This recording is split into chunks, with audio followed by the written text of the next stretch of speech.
Hello guys. Last episode में हमने देखा था जाओ फैन अभी के लिए बहुत बुरी तरह से घायल हो गया था। सेलेस्टियल स्वॉर्ड ने उसकी हालत बद से बदतर कर दी थी। लेकिन तभी अचानक से सेलेस्टियल स्वॉर्ड किसी वजह से दो टुकड़ों में टूट जाती है। सेलेस्टियल स्वॉर्ड जैसे ही टूटती है सभी का ध्यान सेलेस्टियल स्वॉर्ड पर हो जाता है और किसी का भी ध्यान जाओ फैन पर नहीं रहता है। इसी का फायदा उठाकर जाओ फैन किसी तरह खुद की जान बचाते हुए वहां से भाग निकलता है। लेकिन अभी के लिए क्विंगन सेट के काफ़ी सारे लोग उसके पीछे पड़ चुके थे जो लगातार उसकी तलाश कर रहे थे और जैसे ही उन्हें जाओफेन मिलता वो लोग जाओफेन पर हमला कर देते। जैंग शुशु अपने फादर के साथ जाओफेन की तलाश कर रहा था। तलाश करते हुए उन्हें जाओफेन तो नहीं मिलता है लेकिन वो लोग जाओफेन के काफ़ी करीब पहुंच जाते हैं। लेकिन इससे पहले कि वो लोग आगे कुछ कर पाते अचानक से एक डायरेक्शन से उन्हें मैजिकल बीस्ट या कहो डेमनिक बीस्ट की चीखने चिंगाड़ने की आवाज़ें सुनाई देने लगती हैं। अब आगे जैंग सुशु के फादर वो आवाज़ें सुनकर थोड़े परेशान हो जाते हैं लेकिन वो लोग अपना काम रोक भी नहीं सकते थे। थोड़ी देर तक सोचने के बाद फाइनली वो कहते हैं तुम सभी जाओ फैन की तलाश जारी रखो, मैं जाकर वहाँ देखता हूँ कि वहाँ पर आखिर क्या हो रहा है। लेकिन तुम लोग अपनी तलाश बिल्कुल भी मत रोकना और जैसे ही तुम्हें जाओ फैन मिले तुरंत मुझे बताना। उनकी बात सुनकर सभी डिसाइपल्स दोबारा से काम पर लग जाते हैं। इधर जैंग शुशु के फादर आवाज़ों की दिशा में आगे बढ़ना शुरू कर देते हैं। अभी के लिए उनके मन में बस यही सवाल चल रहा था। कुछ देर पहले उन्होंने जो एनर्जी फील की थी आखिर वो किसकी थी। भले उन्हें ऐसा लग रहा था कि वो एनर्जी डेमनिक बीस्ट की है पर ऐसा ज़रूरी नहीं था कि उन्हें जो लग रहा हो वही सच हो। ये एनर्जी किसी और की भी हो सकती थी। इसी परेशानी के साथ वो आगे बढ़ते रहते हैं। उन्हें आगे बढ़ते बढ़ते काफ़ी देर हो जाती है पर उन्हें कोई नहीं मिलता है। इधर हमें कुछ डिसाइपल्स को दिखाया जाता है जो जाओफेन की दिशा में आगे बढ़ते रहते हैं और फाइनली उन्हें जाओफेन मिल जाता है जिसकी बॉडी अभी के लिए ज़मीन पर पड़ी हुई थी और जो हद से ज़्यादा घायल था। जाओफेन मिलते ही वो लोग ज़ोर ज़ोर से चीखने लगते हैं, हमें जाओफेन मिल चुका है। उनकी चीखते ही अचानक से सभी के सभी डिसाइपल्स जो बिखरे हुए थे वो जाओफेन के पास इकट्ठा हो जाते हैं।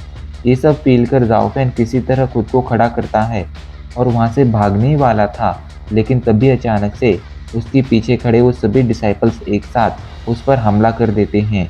उनके हमलों से जाओफेन और ज़्यादा घायल हो जाता है और सीधा ज़मीन पर गिर जाता है। वो दोबारा से भागने की कोशिश करता है लेकिन ये डिसाइपल्स दोबारा से उस पर हमला कर कर उसे बुरी तरह से घायल कर देते हैं। अभी के लिए डिसाइपल्स बहुत ज़्यादा खुश थे। उन लोगों ने क्विंगन सेक्ट के दुश्मन को ढूंढ लिया था जिसे वो लोग अब आसानी से मार सकते थे। वो लोग जाओफैन को मारने के लिए आगे बढ़ने ही वाले थे लेकिन तभी अचानक से उन्हें एक ज़ोरदार आवाज़ सुनाई पड़ती है, सभी लोग पीछे हट जाओ। अचानक से एक आदमी जंगलों से बाहर आता है और उनके तरफ बढ़ रहे एक हमले को ब्लॉक कर देता है। एक हमला बहुत ही खतरनाक पावर के साथ तेजी से इन सभी डिसाइपल्स की तरफ बढ़ रहा था लेकिन इस आदमी ने बीच में आकर उस हमले को रोक दिया था। लेकिन जैसे ही उसने उस हमले को रोका था उस हमले के इम्पैक्ट से इस आदमी की हालत भी खराब हो गई थी और अभी के लिए ये आदमी खुद कुछ कदम पीछे चला गया था।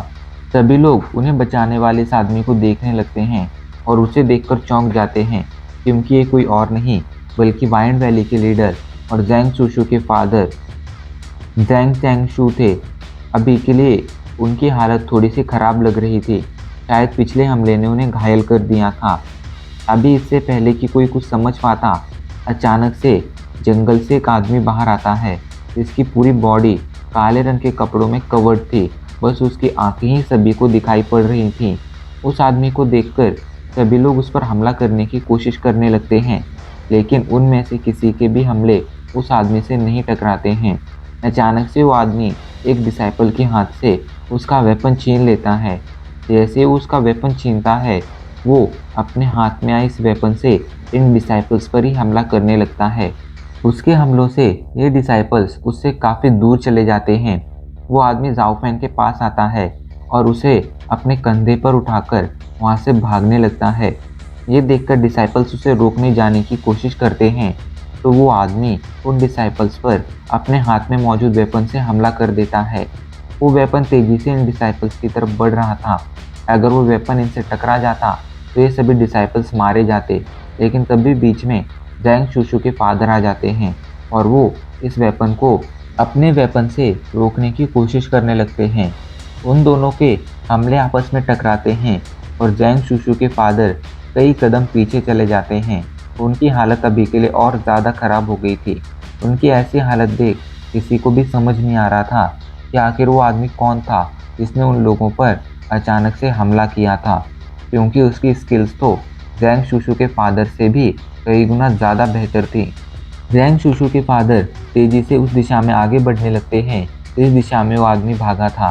कुछ ही पलों में उन्हें वो आदमी मिल जाता है और वो उसके साथ फाइट करने लगते हैं। उनकी फाइट कुछ देर तक चलती है और उस फाइट में जैंग शुशु के फादर बुरी तरह से घायल हो जाते हैं। वहीं उन्हें घायल करने के बाद वो आदमी जंगलों में कहीं गायब हो जाता है। उस आदमी को गायब होता देख जैंग शुशु के फादर कहते हैं, ये लड़का हमारे क्विंगन सेक्ट का दुश्मन है, तो आखिर इसे बचाकर तुम हमारे क्विंगन सेक्ट से दुश्मनी क्यों करना चाहते हो? क्या तुम नहीं जानते हो हमारा क्विंगन सेक्ट कितना ज़्यादा पावरफुल है? और तुम्हें देखकर ये लगता है कि तुम्हारी मार्शल आर्ट काफ़ी ज़्यादा पावरफुल है। ऐसे में फिर तुम चुप क्यों रहे हो? अगर तुम में पावर है तो तुम सामने आओ। मैं आखिर देखना चाहता हूँ कि हम पर हमला करने की हिम्मत किसने की है। जैंग शुशु के फादर काफ़ी ज़ोर से चीखते रहते हैं, लेकिन काफ़ी देर तक चीखने के बाद भी उन्हें कोई रिप्लाई नहीं मिलता है। इधर जैंग शुशु अपने फादर के पास आता है और उनसे कहता है, फादर, आखिर वो आदमी कौन था और आखिर उसने जाओफेन को क्यों बचाया और हम पर हमला क्यों किया? उसके सवाल पर जैंग चैंगशू अपना सिर हिलाने लगते हैं। उनके पास भी उसके सवाल का कोई जवाब नहीं था। वो परेशानी से उस डायरेक्शन में देख रहे थे जिस डायरेक्शन में काले कपड़ों वाला वो आदमी गायब हुआ था। वो चीख कर कहते हैं, सर, आप काफ़ी ज़्यादा पावरफुल हैं, ऐसे में आप छिप क्यों रहे हैं? प्लीज़ हमें ये बताइए कि आखिर आप हैं कौन और आप इस लड़के को क्यों बचाना चाहते हैं? आखिर ये लड़का जो हमारे क्विंगन सेक्ट का दुश्मन है, उसका आपके साथ क्या रिश्ता है?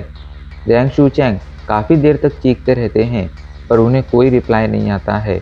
ये देखकर वो काफ़ी ज़्यादा परेशान हो जाते हैं। इधर जैंग शुशु जल्दी से कुछ डिसाइपल्स को दोबारा से जाओफेन की तलाश में लगा देता है। वो लोग काफ़ी देर तक जाओफेन को ढूंढते रहते हैं, पर अब उन्हें जाओफेन कहाँ मिलने वाला था? ऑब्वियसली उन्हें जाओफेन नहीं मिलता है। वो लोग जब काफ़ी देर तक ढूंढने के बाद उन्हें कुछ नहीं मिलता है तो सभी हताश हो जाते हैं। इधर हमें मिस्टर गोस्ट को दिखाया जाता है जो थोड़ी ही दूर छुपे हुए थे और वहीं से छिपकर ये सब देख रहे थे। अभी के लिए उनके मन में भी यही सवाल था कि आखिर जाओफेन को ले जाने वाले वो लोग कौन थे।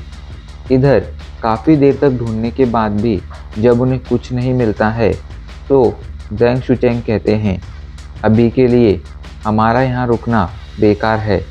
वो लोग उस लड़के को ले जा चुके हैं। वो लोग जो आए थे भले ही संख्या में काफ़ी कम थे, लेकिन उनकी पावर बहुत ज़्यादा थी, यहाँ तक कि मैं भी उनका सामना नहीं कर सकता था।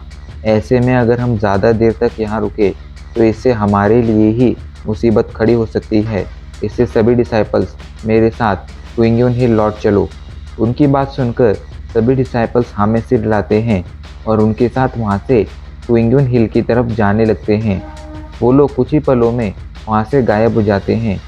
उन लोगों के वहाँ से जाने के बाद मिस्टर गोस्ट झाड़ियों से बाहर आते हैं और उस दिशा में देखने लगते हैं जिस दिशा में काले कपड़ों वाला वो आदमी गायब हुआ था। अभी के लिए वो हल्के से कहते हैं, आखिर वो लोग कौन थे जो जाओफेन को अपने साथ लेकर गए और वो जाओफेन को अपने साथ क्यों लेकर गए? क्या इस दुनिया में अभी भी कोई ऐसा है जिसे जाओफेन में इंटरेस्ट है? अब सीन बदल जाता है और हमें एक जगह का सीन दिखाया जाता है।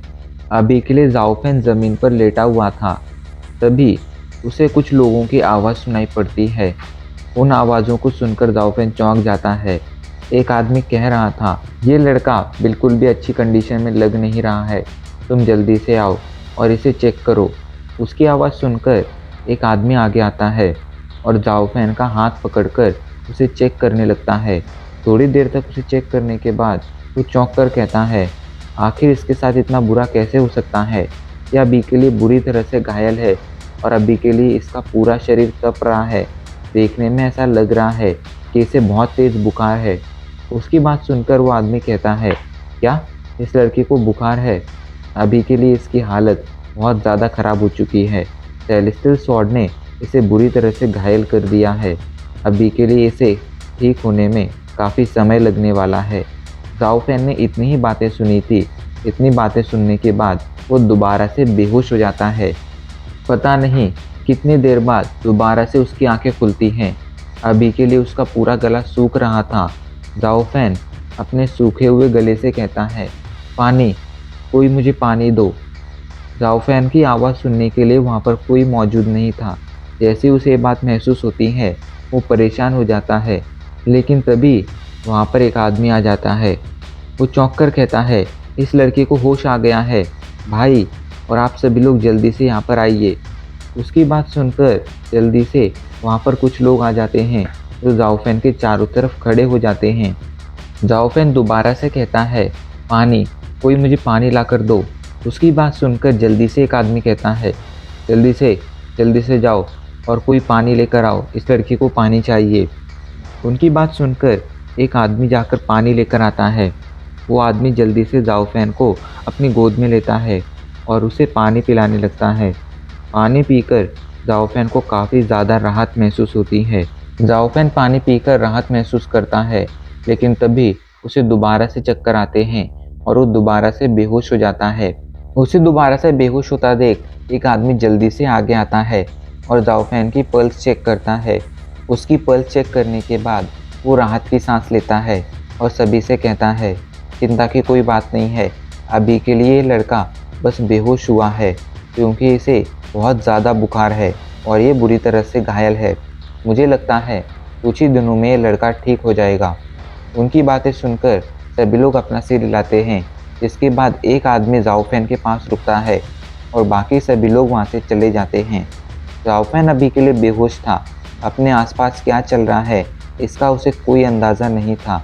उसे बस इतना महसूस हो रहा था कि हरदम उसके पास कोई ना कोई मौजूद रहता था तो उस पर ध्यान रखता था। जाओ फैन अभी के लिए एक लंबे समय के लिए नींद में चला जाता है।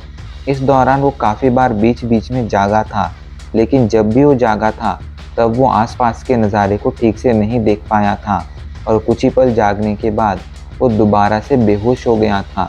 अभी के लिए जाओ फैन सोते सोते कई सारे सपने देख रहा था जिनमें उसे अपनी पुरानी यादें दिखाई पड़ रही थी।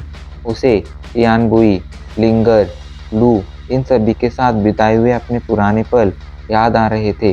बियाओ के साथ हुआ वो इंसिडेंट उसे काफ़ी बार दिखाई पड़ चुका था और बीच बीच में कभी कभी तो उसे टियानिन टेम्पल के साथ हुआ इंसिडेंट भी दिखाई पड़ जाता था। ऐसे में अभी के लिए जाओ फैन अपनी पास्ट की यादों में पूरी तरह से खो चुका था। उसे समझ नहीं आ रहा था कि आखिर उसे क्या हो रहा है, लेकिन उन सभी यादों को याद कर कर उसे खुशी मिलती थी। इसलिए वो सभी यादें याद कर वो काफ़ी ज़्यादा राहत महसूस करता था। वो काफ़ी लंबे समय तक वह सोता ही रहता था। ऐसे में उसे आसपास क्या चल रहा है और वो कब से सो रहा है इसका उसे कोई अंदाज़ा नहीं था। बस उसे इतना पता था कि धीरे धीरे अब उसकी बॉडी हील होती जा रही है, धीरे धीरे उसके जख्म भर रहे हैं। इस बात से वो राहत की सांस महसूस कर रहा था। अभी के लिए उसके कानों में एक अजीब सी आवाज़ गूंजती रहती थी जो घंटियों की बजने की आवाज़ थी। उस आवाज़ को सुनकर जाओ फैन को काफ़ी अच्छा महसूस होता था। अब उसे अच्छा महसूस क्यों होता था इसका तो उसे भी पता नहीं था, बस उसे अच्छा महसूस होता था। और अब इसी के साथ हमारा एपिसोड यहीं पर ख़त्म हो जाता है। गाइस, आपको क्या लगता है जाओ फैन को बचाने वाले ये लोग आखिर कौन हैं और उन्होंने जाओ फैन को क्यों बचाया है? और अगर ये लोग इतने ही ज़्यादा पावरफुल हैं तो आखिर ये लोग अभी तक इविल बीस्ट गॉड के सामने क्यों नहीं आए हैं? अगर आप लोग इसका जवाब जानते हैं तो कमेंट ज़रूर करना।